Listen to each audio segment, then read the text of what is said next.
If you enjoy Gaeilge Weekly, want to begin feeling truly confident speaking and using the Irish language, don't forget to become a Learn Irish Online member today. I'm not going to bore you with the details of it. The membership contains so much that we'd probably be here all day. What I am going to say is head over to patreon.com/Learn Irish Online and sign up for a free trial today. If it's not for you, you can cancel anytime, but last year 92% of all signups continued past their free trial because it immediately helped them with their confidence as Gaeilge. How? By getting them using the language from day one and not just teaching token phrases or outdated proverbs. So sign up today at patreon.com/Learn Irish Online or on the Patreon app to start speaking real Irish with real confidence. Mátan wa, Tróna ma, fáilte chuig Gaeilge Weekly, fáilte chuig an so.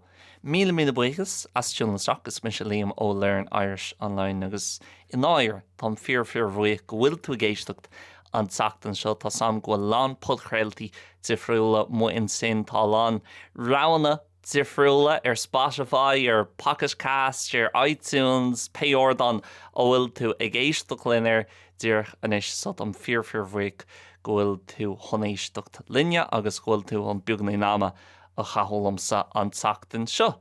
Agus an chéad lá mí meitheamh atá agus mise ag taifeadú, so tá saorann seo dar lumsa tásúil an payout ó bhfuil tú timpplaán down go bhfuil an chrainn ag taitneamh.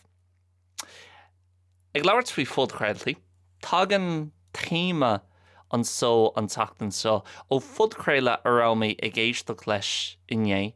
No, tagan sé actually ó scéal ar rá tíbhaiste an fudchréile nó den EAGRÁN sin a raibh ag éisteach leis a réir, agus bin the bookshelf le Ryan Tubridy. Now, ní rá mis róchafa le Ryan Tubridy nar bhí sé ar an late so blionntó hin. Ach taithníonn an so seo a bhád níos mólam caiith mé rá. Is féidir leat fíor farsantocht Ryan Tubridy écail agus chlustal ar an seo a bhád níos mó, agus tá rudaigh an có deas agus có saonta faoi chomh maith.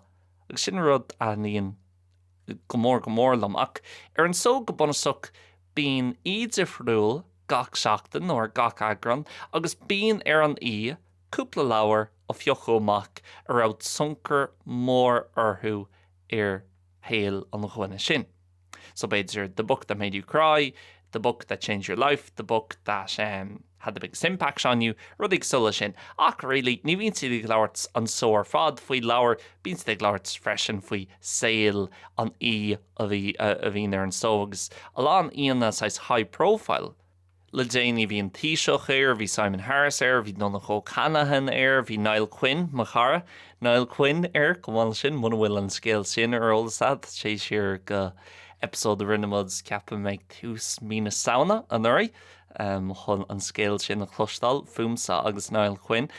Ach bíonn sa anánhád tá níon sa go mórlam tá se an dearfach mar fudchréile chomh maith agus thula mé scéal aigen ar an EAGRÁN a rinne Tubridy le Brian O'Driscoll ar imar rugby na hÉireann agus ar chaptaí na hÉireann chomh maith sa rugby hartar 10 nó 2 bliana 10 ó hin. Agus bhí scéal anánhád anna sumol agus ceapam anna tábhata chomh maith ag O'Driscoll ar an seo ag labhairt faoine ansin.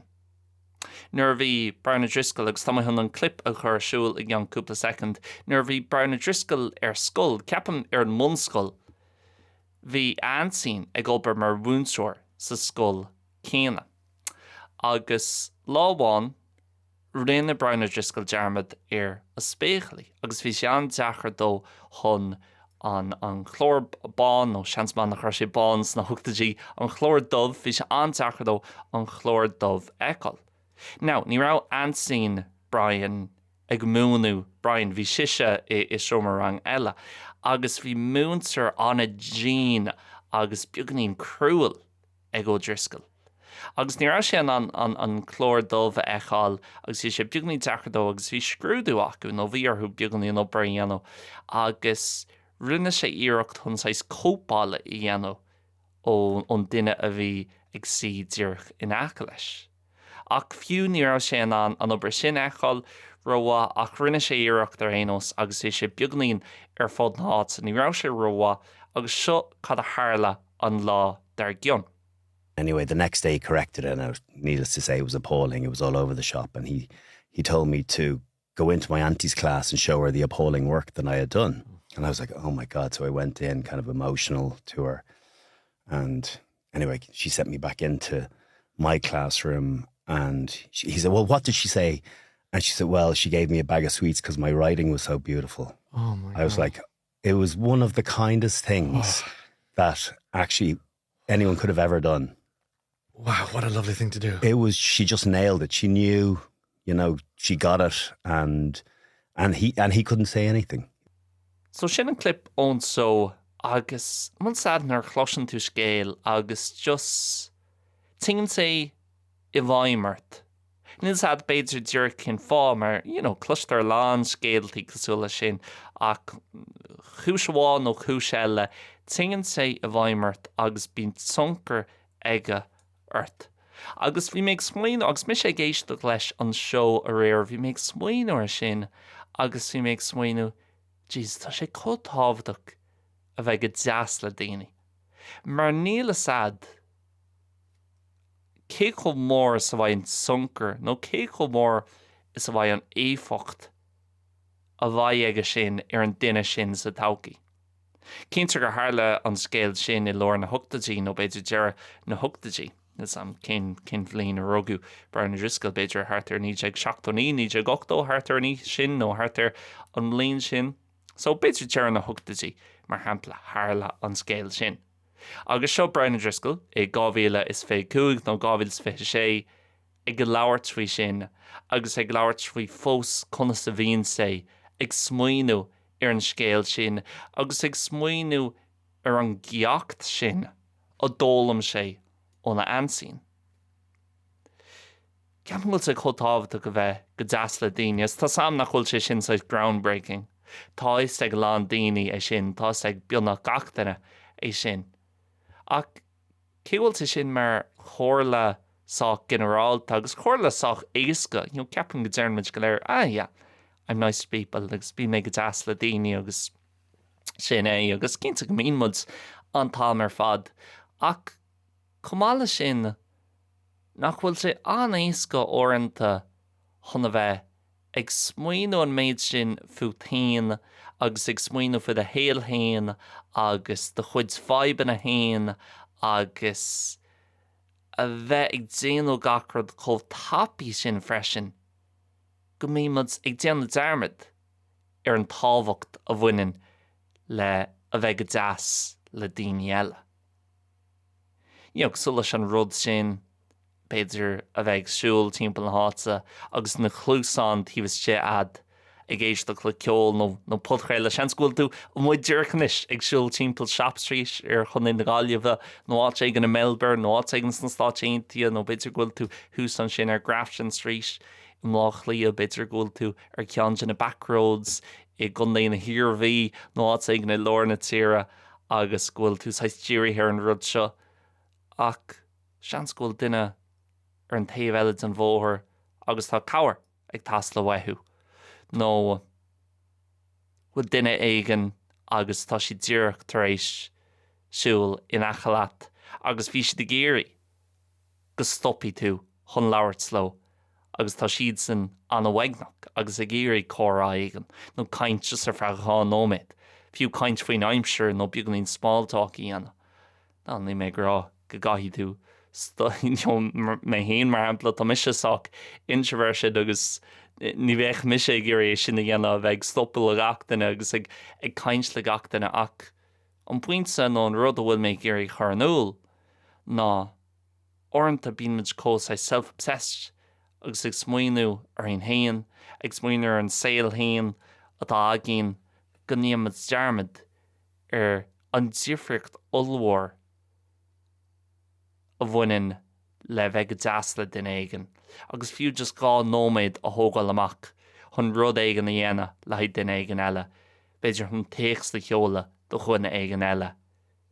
Mar rinne múnsar Brian O'Driscoll an sin se scéal ar an bud chréile.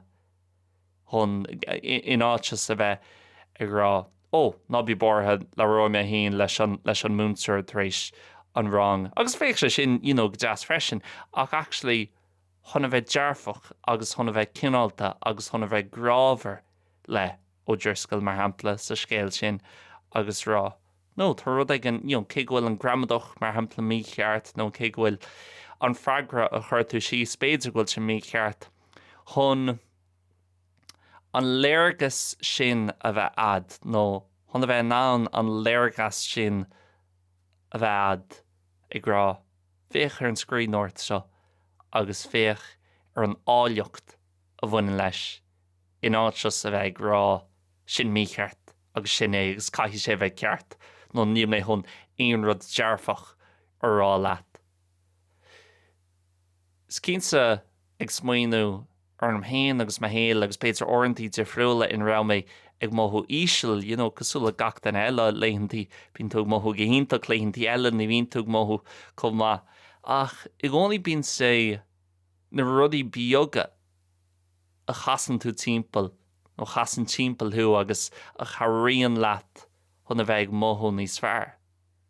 Beidir just tá tú rós in your own head I d sin haon láig agus tintóach tinú ag an sopa agus níl tú ag géirí láirt le duine aigen ach tá tú ag gíoch ag an til agus dearan an sopadóir nó an duine aigen ag gábarn sin rud ag an leat. nó fiú manga gáire nó rud aigen gus chola sin. Agus casan sé sin timpeallú agus má chéan tú bhád níos fearr agus níl sam bín de perspective nó léirgas rééis a ad bín sé bhád níos fearr, bhád níos dearfaí agus ní chaith sé bheith rud ag an bhór. Ní chaith sé bheith duine aigen ag ceannach bruntanas le 200-300 euro dit.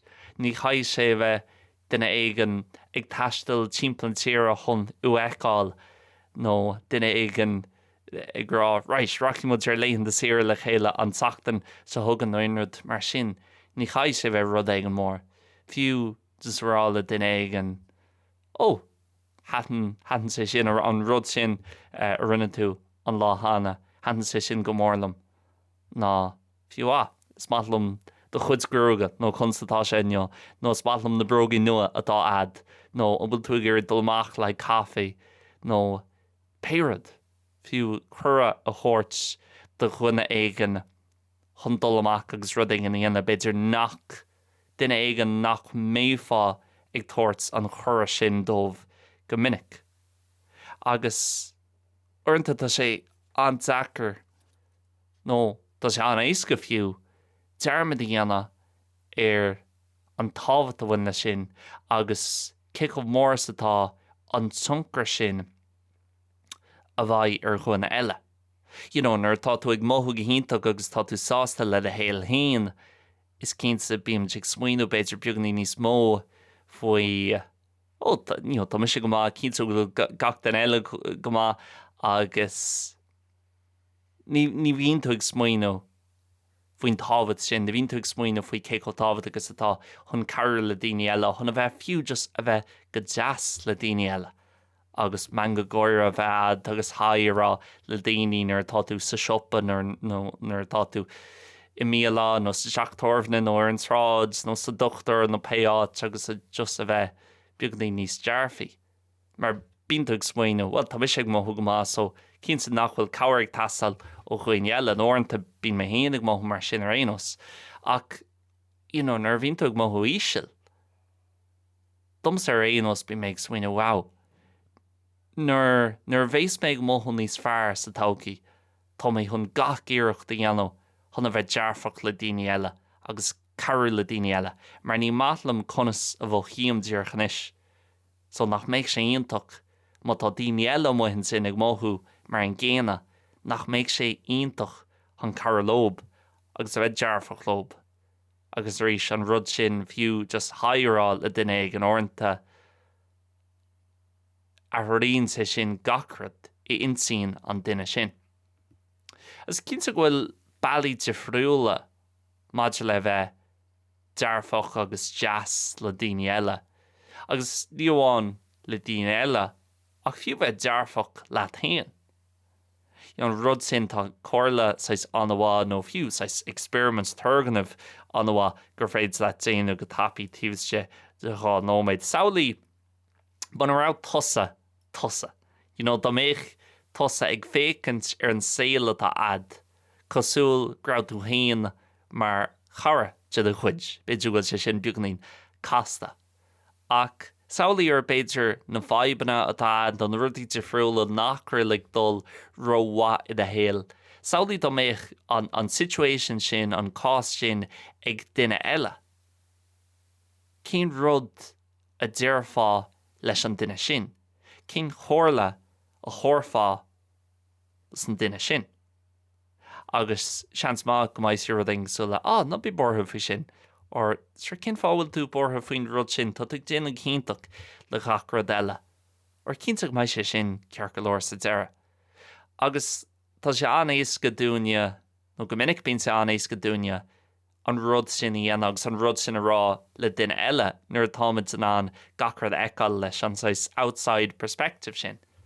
Ach linn haon orintanta ní bhíimiid chomh carúil agus ní bhíimiid chomh deas linn a haon.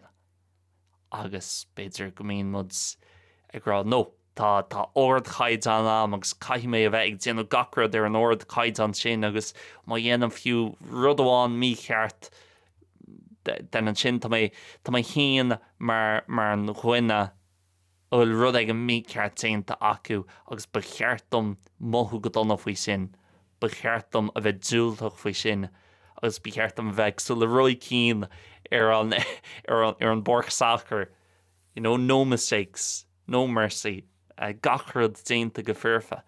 Agus arís dá méic de chara súla sin cad a dearfá le de chara.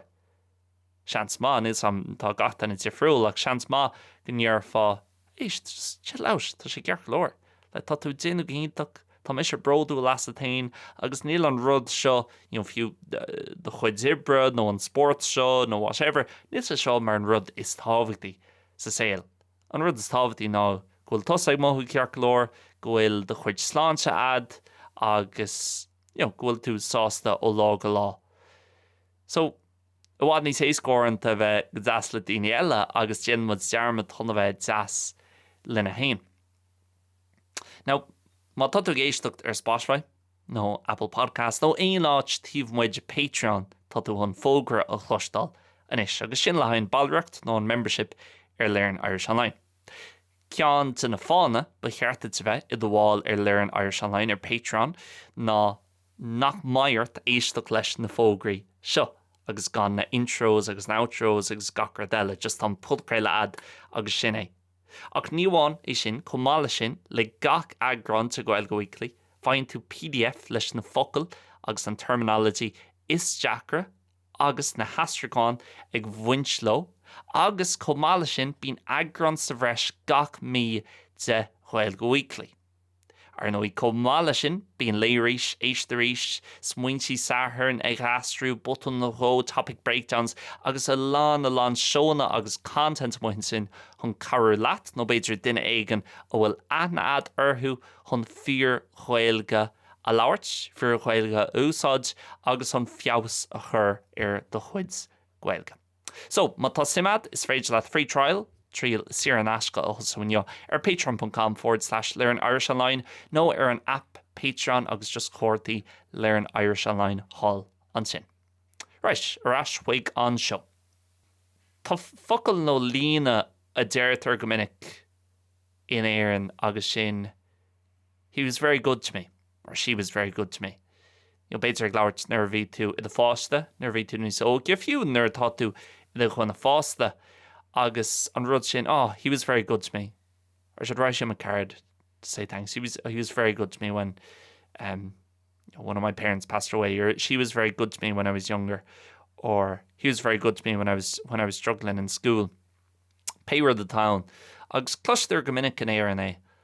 Agus síbhan le mé sin ar chluis mé sin, agus bíon daoine ag smaoinú siar beidir ar bliain ó hin, 2 bliain ó hin, fiú beidir 5 struccal bliain ó hin, nuair bhí siad ina báiste. Agus bíon siad buíoch, beidir tógan sa beagnaí nám chun ar is an perspective an léirgas a bheith ad, chun tuiscint a bheith ad, cé go deasas a bhí duine éigen leat, nó an tábhacht a bhain le beidir rud éigen a dúirt siad leat na rud éigen a rinne siad dit. No bin an rud céan ag an daine ag smaoinú beidir faoine dismathirí agus nar tá tú óge bín tú ag trid le de hismathirí nó inút mar sin agus an sin a rion tú ní sinne agus dearan tú Jesus, like bhí siad mar superheroes agus an méid rudaí a rinne siad domsa nó dúine agus meidir thorcha, meidir fórcha agus mar sinnte agus ceam go sa sin fíorthabh de chomá a bheith ag smaoinú wow, cosúla Browna Driscoll agus Hansín nar bhí mise mó go daoine difriúla a charí lom agus éis ní gan a bheith déanú rud ag an bhór nó gan a bheith ag chur gléachart gach lá gra listen seo smaoinú dit becheartta te seo dhéanam atá rud éigen ag taslóheit inistom ach rudaí beaga beidir just rud éigen a cheola chuiget nó rá leat seo €10 agus dul amach agus caifé óil nó rudaí beaga orintanta seasan na rudaí sin amach níos mó ná aon rud eile. Agus nar a thógan daoine an tám chun rud éigen a dhéanamh dit. Tá mis ag smaoinú mar hampla ar mar fust hain inis agus Gaeilge Weekly agus an podcréile seo agus liam.learnirishonline agus orintanta bín rudaí difriúla beidir gur srican mud ar uimhre nua ar Instagram na landtóirí nó éistóirí ar an podcréile seo mar hampla an Teachtain Scatsa chric ar 500,000 streams 500,000 streams ar Gaeilge Weekly. Agus cinnta ghfuil sé cool ach is cumlam faoi sin agus fiú dá méid sé milliún nó 2 bhilliún nó 5 bhilliún.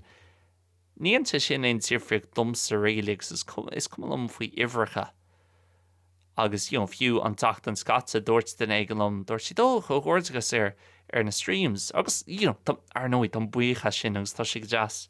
Ach bhád níos mó ná sin an chuideas fearr de mo hostain agus an chuideas fearr de bheith déanana Gaeilge Weekly agus liam.learnirishonline is chuile eile ná nuair aim riomhfust nó teachtarcht ó ghun éigen ag rá tá mé dúirt tar éis de chóirsa a chríochnú ar liam.learnirishonline agus chair sé go mórlam má hí mád níos munaí ag leirt na Gaeilge gurmádas an chóirsa dhéanam nó gurmádas an podcréile dhéanam bín mé géisteacht san áit seo rinne mé an EAGRÁN sin an mailbag edition ag deire 2025 agus si do chreide dom san na riomhfost agus na teachtarachtaí a tháinagus Jack go áit na díomhriúla timppla an domhan agus sin rud a bheith chomhád níos tábhairtí domsa.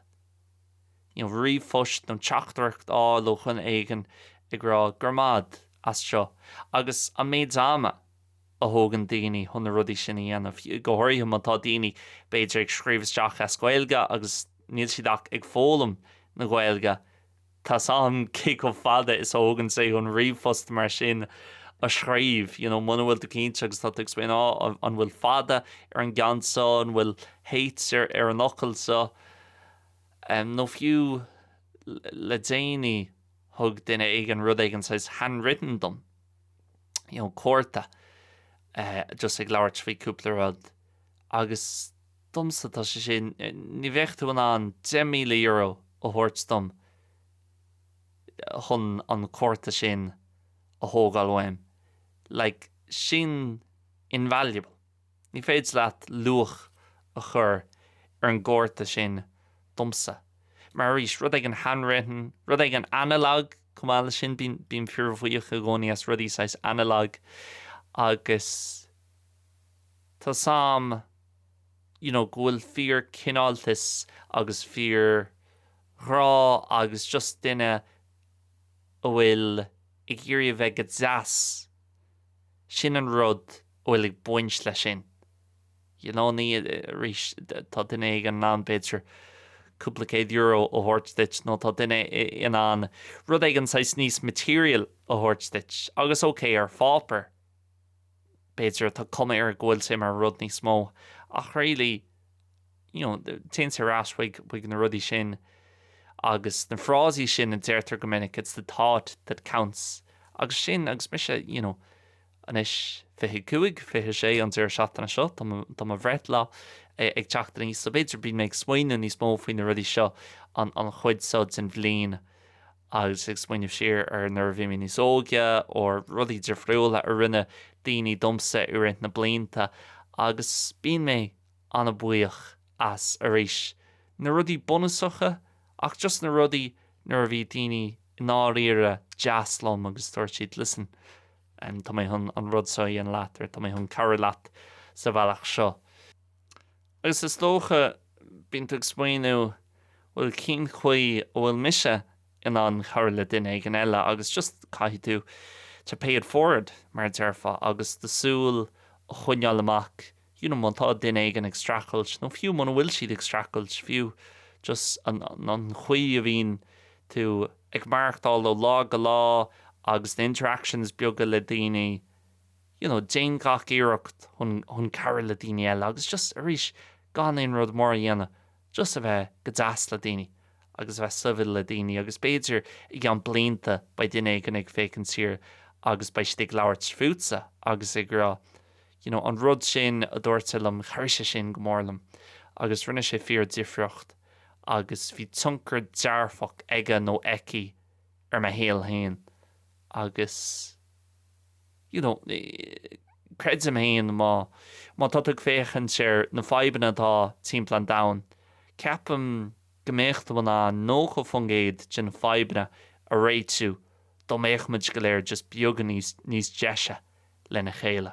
Agus rís tá samgóil sa dearchoranta mátá láfáda ad ar an obair agus tá tú stressed out, tá strosart, tá gacrad an is frustrasach agus tá tú dulháile tá tracht agus iltuanán bheith deas tá de social battery beidir beaggan níisiil tá sam nach chuil séasca ach rís ag smaoinú siar ar Bernard Driscoll sa bhlín gábhfuil sa fiche sé ag leabhar trí rud éigean a rinne a ansín I 19 nó 19 ní hátar an am sin chum fada sin ach fós bín sesin ag smaoinúir agus bín sesin béidir ag déanú rudaí I meallach beagnaí de friúil margheall ar an rud sin an act of kindness sin a rinne a ansín na bliantóin. So tá sé tábhaach agus níl sad nuair a dhéon tú rud ag an dearfacht, nuair a dhéon tú rud aigen agus nuair tá tú go deas le duine aigen, níl clúad céchomh tábhaach is bhaid sé sin agus céchomh mór go méoch an ceacht sin dómh agus siad sin ag éireann sinne agus siad sin ag leanúint rá sa saoil agus seans má go mbeidh siad ag féchann siar sin I mblianta agus ba siad anna buíochas.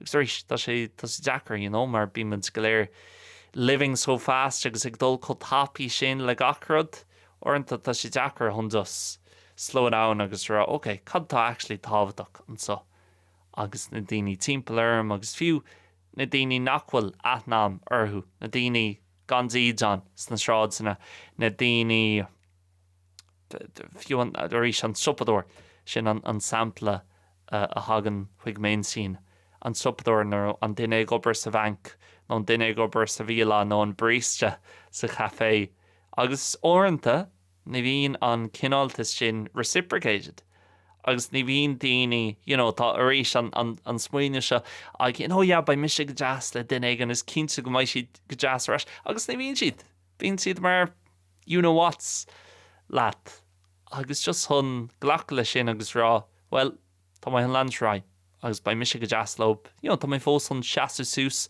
dom hain agus ní chun éon what a thógáil ach tá mé chun bheith landsrá bheith go deas le daoine eile agus a bheith dearfach agus chun rud ag an ma a dhéanamh sa dain agus tá méid sin dúilchas amáin sin tá méid sin dúrchadas amáin sin má tá mis sin an just an ré beag sin nó an pí beag sin de dearfachas a thuirt don dain don saoil do chuoine eile don soci an sin by my job déint am hain. So, sin é don tachtan seo, gus mí buchas as a bheith ag héisteach. Má tá tú gurí a bheith I dagháil leis an budcréile sin liam.learnirishonline@gmail.com nó freisin tadhain an seachtarcht a cheola chuigean ar Instagram. Agus cin rud eile ná in dearmid má tá gurí a bheith iad bháil ar Patreon agus a bheith iad bháil ar Learn Irish Online sé go patreon.com/Learn agus tús a chur le tríal siar an aisce. So, sinné, buin taitnamh as an green, má tá an green ag taitnamh pe áits ó bhfuil tú haon. Mína buchas as bheith géisteach agus le romilih a rís an teachtain se thugan ar EAGRÁN céad is a carcha cahar. Slán agus beannacht.